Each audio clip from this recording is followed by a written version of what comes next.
The Joe Rogan Experience. And when you look at a guy, like I always point to Merab because the day after he beat Sean, the first fight, DC went to his house to go talk to him, and he was out running. The day after. Like, that's a guy who does not stop. And that extreme physicality and that extreme endurance, because he is just constantly working, that means something. That counts.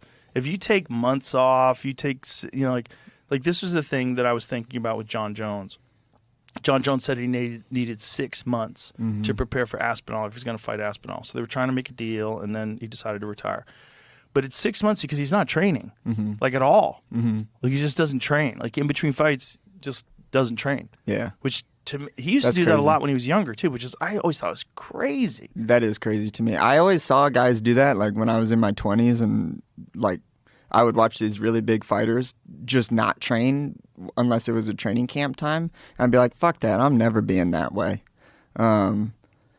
I don't know, man. That's like a really weird one to me, but I don't want to bash it too bad because I do know a lot of guys that do that. But look at John, greatest of all time. Yeah. It's like, how did he do that? I really don't know. He's that talented. I don't know how that works. Like, I want it to make sense in my head that, like, the harder you work, the more shit you'll get from it, you know, which is, like, true to an extent. But then you have, like, these weird outlier guys that maybe have something more figured out than me that I don't have figured out or whatever. But, I mean, that to me is, like, completely unacceptable in my head. Like, I think that I really hate when people say that they want to be something and then they don't do any of the actions to, like, actually do that thing that they're saying that they want to be. Right. So I don't get to walk around being like, yeah, I'm going to be a world champion. I want to be a world champ real bad, and then not do any of the fucking actions, you know? Right. Like, then I'm just a stupid person, you know? Well, I think John is just so fucking talented that he could pull that off. Yeah, and probably. That's the outlier. Mm-hmm. It's like he was just so good. He was so good. He could do it. He could party and still fuck guys up. Like what he said to Cormier at the press conference for the second fight. Yeah. I beat you when I was on coke. Okay, I know. I saw that video the other day. This is the thing. When guys are that talented, there's so much. Like they're playing with their food essentially until, you know, like I always point to with John the first Gustafsson fight, which by all accounts he didn't train. Oh, really? Yeah, by all accounts. Like barely trained for that fight. Damn. Barely trained. Just partying. Yeah. And beat Gustafsson and pulled it off in the last rounds, which was really crazy. But then comes back in the second fight and is like, okay, motherfucker, now we're trained. And just destroys him. Just runs right through him. Which god does he worship? Yeah, I know, right? And then like start going to that church. Well, I think it's just talent, man, and it's also genetics. Like both of his brothers are super athletes. Yeah, you know, he's just a phenomenal specimen, and then he's got a great mind for fighting. It's you can't discount his in-cage IQ because it's fucking phenomenal. I do think two people have different wired brains too, where some people need like cool down time. Well, it's just becoming wiser too. You know, that's why, like, when you see that Jon Jones thing, I'm sure you saw the police cam. Did you see that? I did recently. I didn't know if it was old or no, it's the new one. Like this week? Yeah. That's the new one. He's drunk on the phone talking to the cops, and you're like, oh, no. Yeah, I don't know the details of it. Was he driving the car? Who knows? Yeah, the girl in the car said he was driving. The car was wrecked, and John was gone, and she ratted him out. Jon Jones did it. And then John's on the phone with the cops, and allegedly he threatened the cops when he was on the phone, which is not good. Yeah, not good. And he's already got a history of running from accidents. Yeah. I hope he gets whatever that is. I hope that he figures it out, you know? Yeah, I hope so too, but you know, it is what it is. Yeah, some people they like riding the lightning, bro.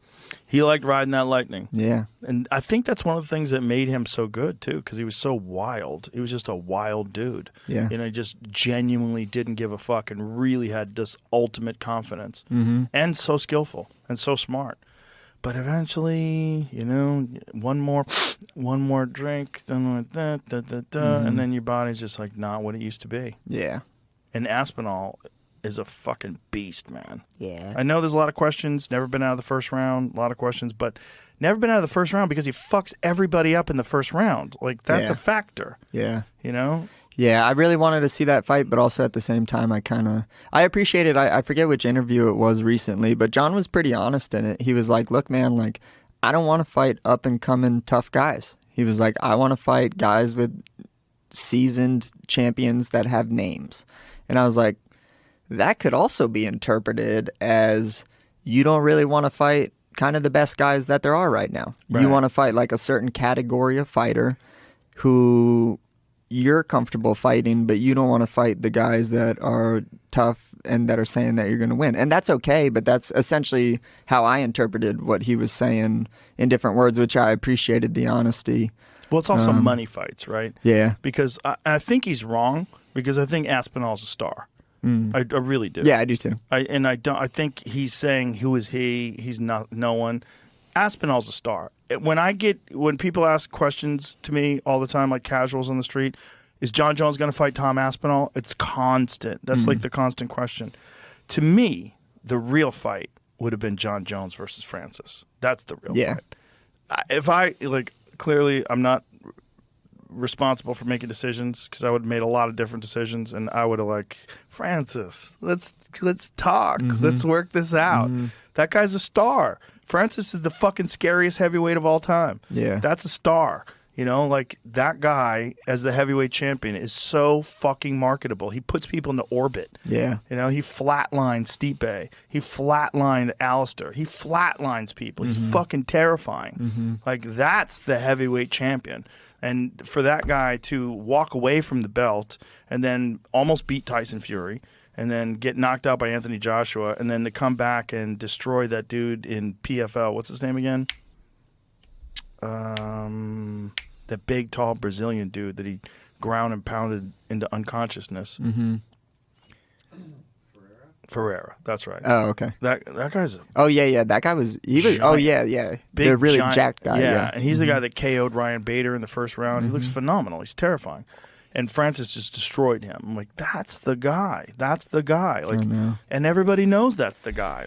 That's the fight that's the big fight. It's a shame when that shit happens in the sport, dude. It's the worst. I hate it. I see it happen all of the time, and I can't help but think a lot of it is hopefully it's just maybe money business stuff, but I think that some of it is ego, and that's kind of what I try to just drift away from. Yeah.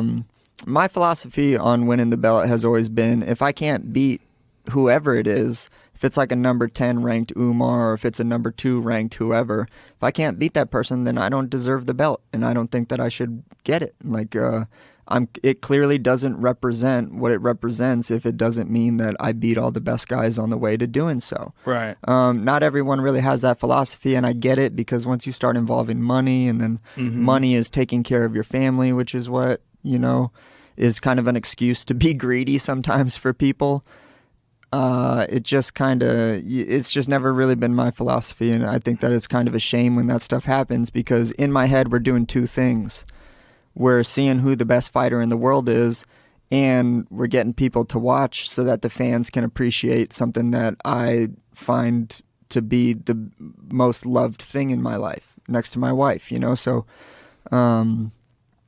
I don't know. I think it's a shame when that shit happens, especially when it's like an ego thing. But also at the same time, I don't really think that that's too much of what Jon Jones is doing.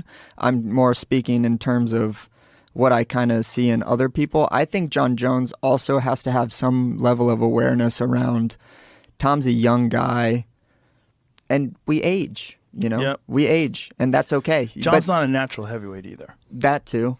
I mean, Jon still could make 205. Yeah. Yeah, even in his heavyweight fight, he looked like a little soft. Yeah, a little soft.